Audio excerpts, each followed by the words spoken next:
le journal. Aïssata Saliou Maïga.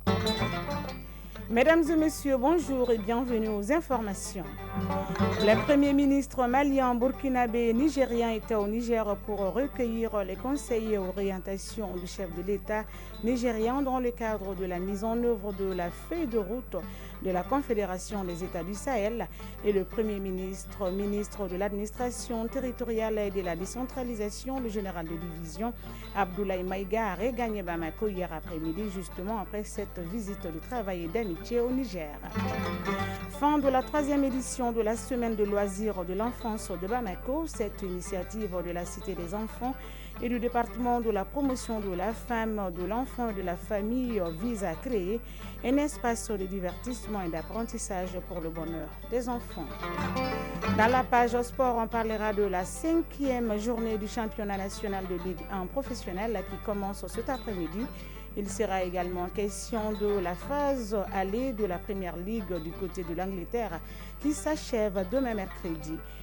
Dans la chronique initiative citoyenne de ce mardi en rediffusion, Ousmane Dao nous amène à Koutchala pour nous parler de l'association malienne pour la conservation des valeurs morales et culturelles. Cette association se bat au quotidien pour former les enfants et les jeunes en milieu scolaire et familial. Mesdames et messieurs, une fois de plus, bonjour et très ravi de vous retrouver pour cette dernière édition de la mi-journée de l'année 2024 sur Radio Mali. Je vous le disais à l'instant dans les titres. Le Premier ministre, ministre de l'administration territoriale et de la décentralisation, le général de division Abdoulaye Maïga, a regagné Bamako hier après-midi. Après une visite de travail et d'amitié au Niger, les premiers ministres maliens, burkinabés et nigériens ont été reçus ce lundi par le président du CNSP, au général de brigade Abdourahmane Tiani. Ils étaient venus recueillir les conseils et orientations du chef de l'État nigérien dans le cadre de la mise en œuvre de la feuille de route de la Confédération des États du Sahel. Le général Tiani a invité les 3 premiers ministres du Burkina Faso, du Mali et du Niger à mettre en œuvre des politiques publiques pour la prise en compte des préoccupations des populations de l'AES. Nous vous proposons d'écouter le Premier ministre burkinabé, porte-parole des premiers ministres Rimtalba Jean. Emmanuel Ouedraogo est au micro de nos envoyés spéciaux Mamari Koné et Aliou Touré. Nous avons eu l'immense honneur d'être reçus par le président de l'CNSP, le président de la République. Et c'était l'occasion pour nous de lui traduire notre infinie gratitude pour l'invitation que nous avons donc reçue à venir participer, assister à la finale de la compétition de lutte, le sabre. Et nous avons donc effectué le déplacement de Dosso et véritablement nous sommes revenus enrichis de cette participation à ce grand événement. Et nous avons été témoins de toute l'effervescence et surtout du fait que cet événement véritablement est un événement majeur, facteur de cohésion, facteur de brassage.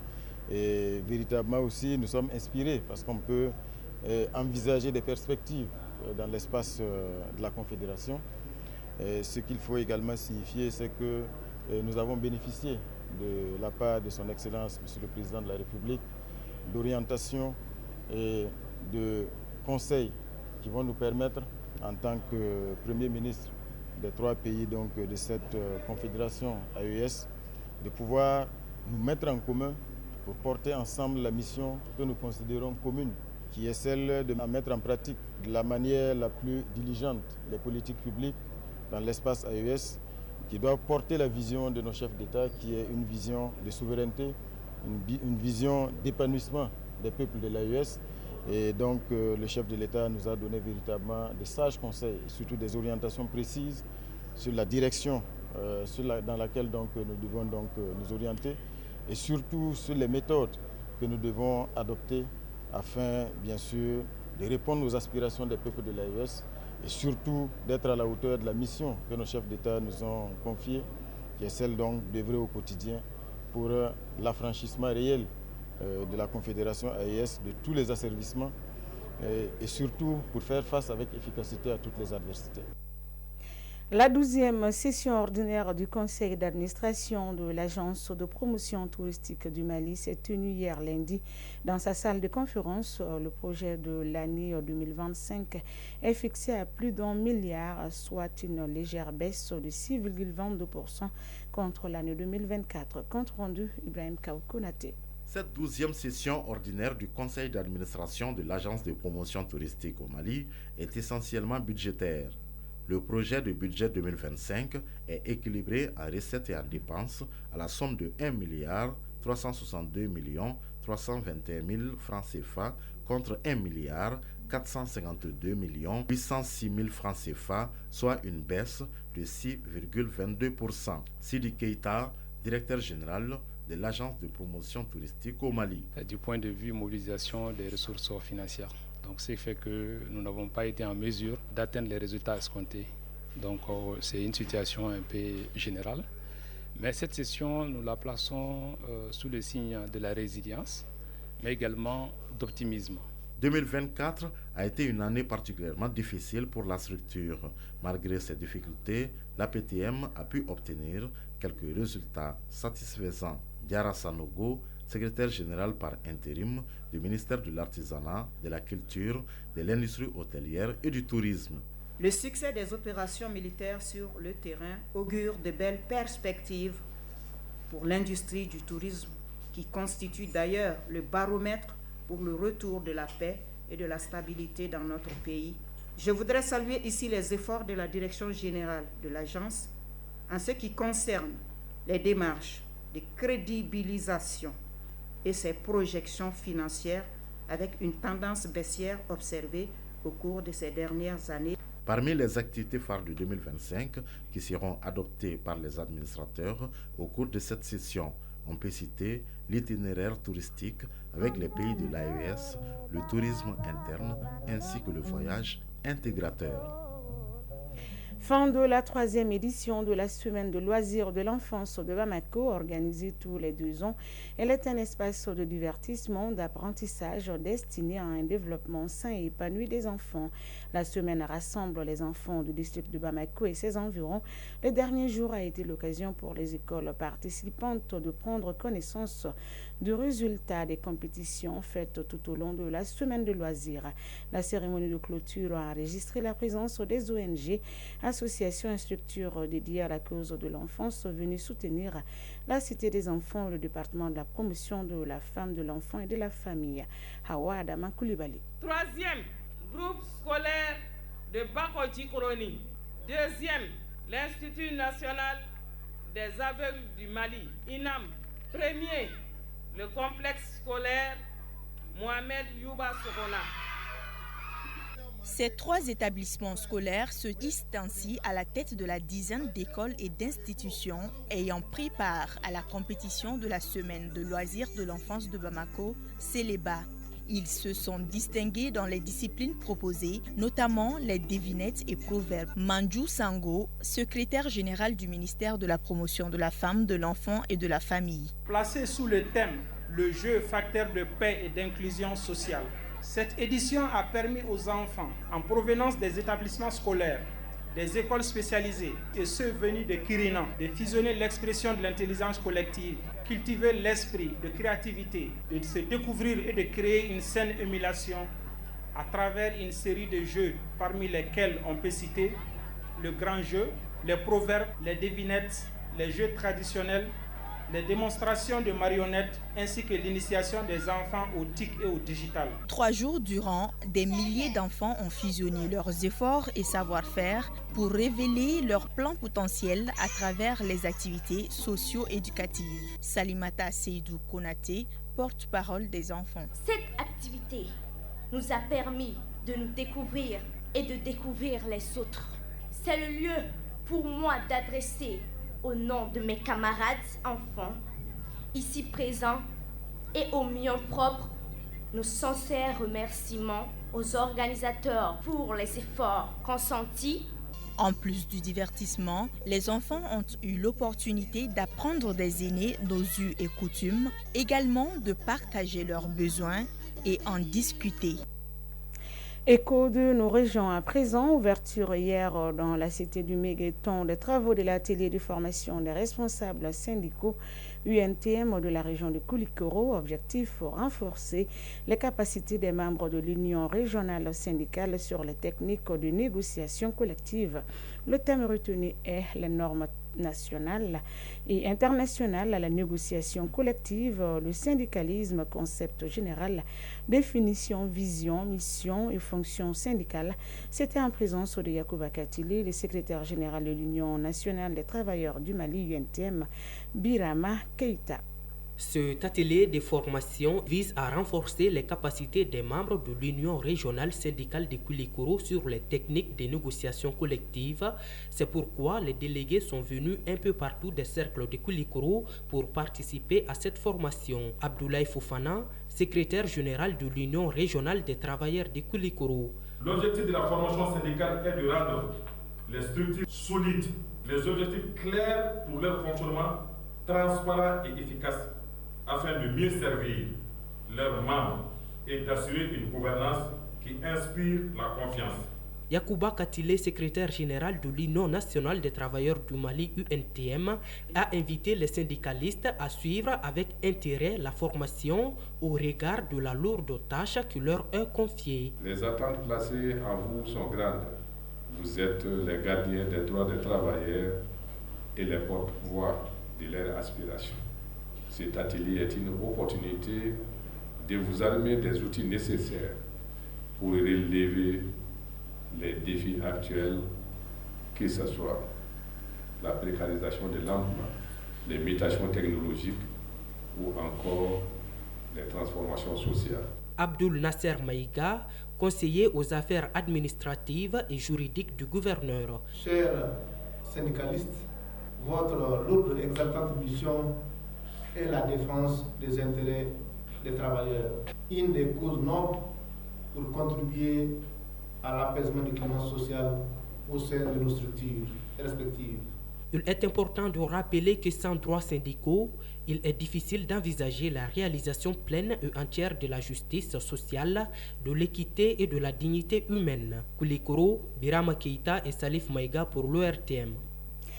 Tenu hier lundi au gouvernorat de Gao de la rencontre du comité régional de pilotage de coordination et de gestion des sites des déplacés de Gao, la rencontre pilotée par la direction régionale du développement social et de l'économie solidaire a été un véritable cadre d'échange entre les différents acteurs concernés. La situation des personnes déplacées à Gao était au centre des débats.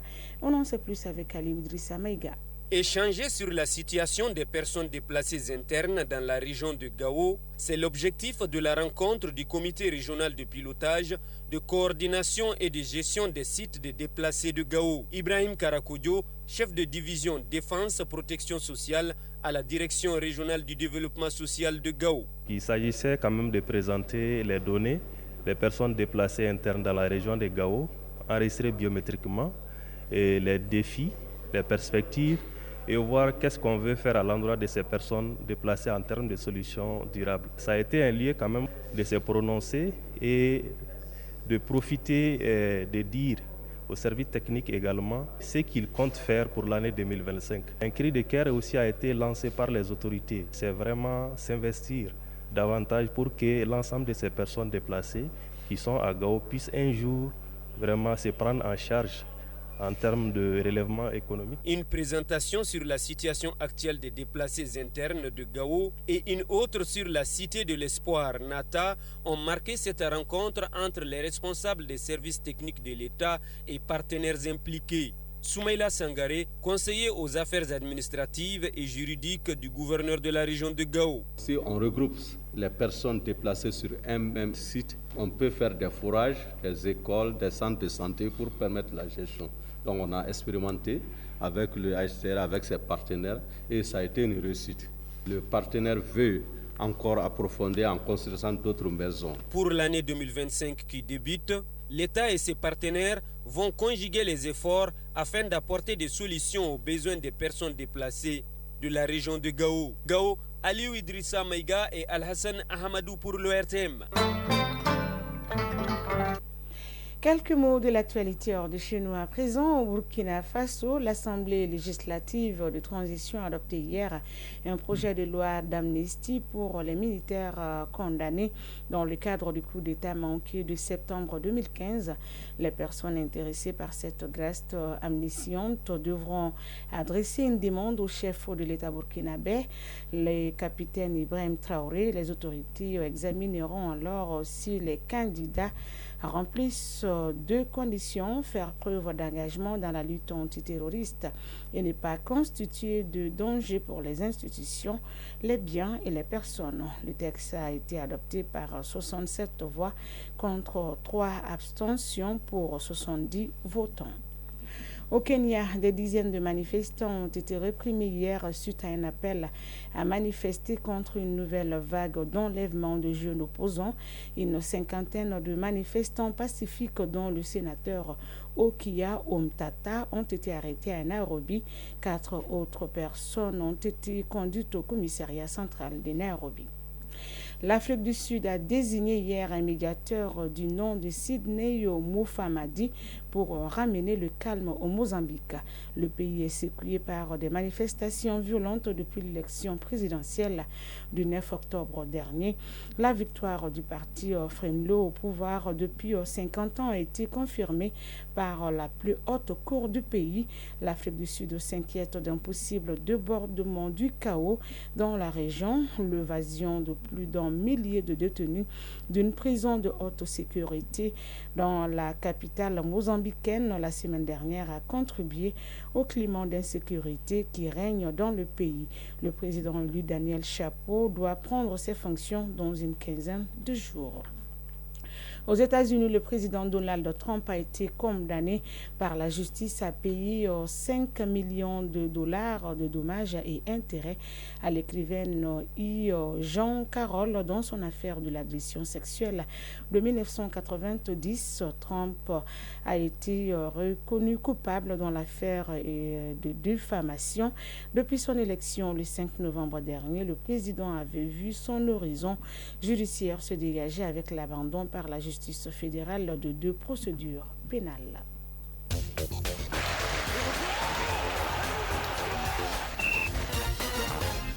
L'actualité sportive, c'est avec vous, Siragatou Sissé. Bonjour. Bonjour, Esther Salumega. Championnat national de Ligue 1 professionnel, la 5e journée commence cet après-midi. Oui, 3 rendez-vous au programme. À 15h45 au stade Salif Keita Domingo de Kati, AS Bakarijan de Baraweli au stade Mamadou Konaté à 16h, USFAS stade malien de Bamako. Les Blancs comptent 3 matchs en retard et à 18h, AS Real FC Yara à suivre ce jeudi 2 janvier 2026. 3 matchs. En revanche, le duel Djoliba AC Binga FC est reporté en raison du déplacement des Rouges du Djoliba en Angola pour croiser ce dimanche 5 janvier 2026 Sagrada Espérance à la faveur de la 4e journée de la phase de groupe de la Ligue des Champions. En Angleterre, la phase allée de la Première Ligue s'achève demain mercredi. Avec l'opposition Brentford-Arsenal hier, Chelsea a perdu 2-0 face à Ipswich Town. Manchester United a chuté 2-0 devant Newcastle. Match nul 2 buts partout entre Aston Villa et Brighton après 19 journées. Liverpool est leader de la Premier League anglaise avec 45 points et un match en retard. Manchester City, le champion sortant, est 6e avec 31 points. Liverpool, c'est quand même du solide au terme de cette phase. Allez, les Reds ont pour l'instant la meilleure attaque avec 45 buts inscrits et la deuxième meilleure défense, 17 buts encaissés derrière Arsenal, 16 buts. L'Égyptien Mohamed Salah de Liverpool caracole en tête du classement des meilleurs buteurs avec 17 réalisations devant Erling Haaland de Manchester City 14 et Cole Palmer de Chelsea 12. C'est tout, Siragatou. C'est ce qu'il fallait retenir. Merci pour toutes ces informations sportives. Initiative citoyenne. Le développement par nous-mêmes. Dans la chronique initiative citoyenne de ce mardi en rediffusion, Ousmane Dawa nous amène à Koutiala pour nous parler de l'association malienne pour la conservation des valeurs morales et culturelles. Depuis plus de 10 ans, cette association s'implique dans la formation des enfants et des jeunes en milieu scolaire et familial en initiant des causeries débats, des formations sur la citoyenneté, mais surtout pour un bon comportement dans la vie de tous les jours pour honorer la famille et le pays tout entier. Suivant. Basée uniquement à Koutiala, l'Association malienne pour la conservation des valeurs morales et culturelles a orienté ses actions sur la sensibilisation des jeunes à travers des causeries débats, mais aussi des descentes sur le terrain à la rencontre des enfants et des jeunes pour que le message véhiculé soit bien compris. Modeste Balo, président de l'Association pour la conservation des valeurs morales et culturelles. On demandait aux enfants de ne pas se décourager au niveau de l'école et de travailler dur, parce que tout le monde n'a pas la chance d'aller à l'école en République du Mali. En plus de ça, on a organisé des causeries au niveau des quartiers, au niveau des villages, avec les jeunes. On fait comprendre aux jeunes d'où ils viennent et que leur origine était la famille qu'il faut bien honorer. Ces différentes sorties à l'endroit des jeunes ne vont pas sans difficultés. Des difficultés qui ont pour nom incompréhension, méconnaissance et réticence. Ici à Koutiala, sur 5 élèves, vous allez trouver qu'il y a 3 ou 4 élèves qui n'ont pas leur tenue ou qui portent les tenues en bandoulière. Et quand vous leur demandez de porter les tenues, ils ne peuvent pas vous dire exactement pourquoi ils ne portent pas les tenues. Donc ils ne savent pas même pas les raisons pour lesquelles ils sont à l'école. Donc ça, c'est une première difficulté. Souvent, quand on demande aux jeunes de travailler à l'école, de surmonter les difficultés, surtout les filles, elles nous font comprendre que dans certaines familles, elles ne sont pas libres. Qu'à cela ne tienne, elle ne compte pas baisser les bras et préconise des solutions pour une bonne éducation des enfants. Modeste Balo, président de l'Association pour la conservation des valeurs morales et culturelles. Face à la modernisation, face à l'individualisation, il faudrait qu'ils changent le système d'éducation des enfants. Parce que avec l'industrialisation, les enfants ont à peu près le même niveau de vie que les parents, par les masses médias. Ils voient tout, ils écoutent tout. Maintenant, il faut que le papa arrive par rapport à tout ça à maîtriser, parce que tu ne peux pas donner naissance à un enfant et le jeter, ou alors dire que tu as trop de travail, non. Et aussi préparer les jeunes filles et les jeunes garçons au mariage. Après plus de 10 ans d'existence, l'Association malienne pour la conservation des valeurs morales et culturelles reste convaincue que le combat de l'éducation doit être celui de tout le monde pour avoir un Mali en paix. Point final à cette édition qui vous a été présentée par Aïssata Salih Maïga. Sa mise en onde a été assurée par Bintou Traoré, mise en ligne à Madissou. Réalisation Draman Sanogo, coordination Bourama Traoré. Merci d'avoir été des nôtres et à très vite sur les antennes de Radio Mali pour d'autres informations encore plus poignantes d'ici. Et d'ailleurs, d'ici là, prenez bien soin de vous, qu'Allah bénisse le Mali.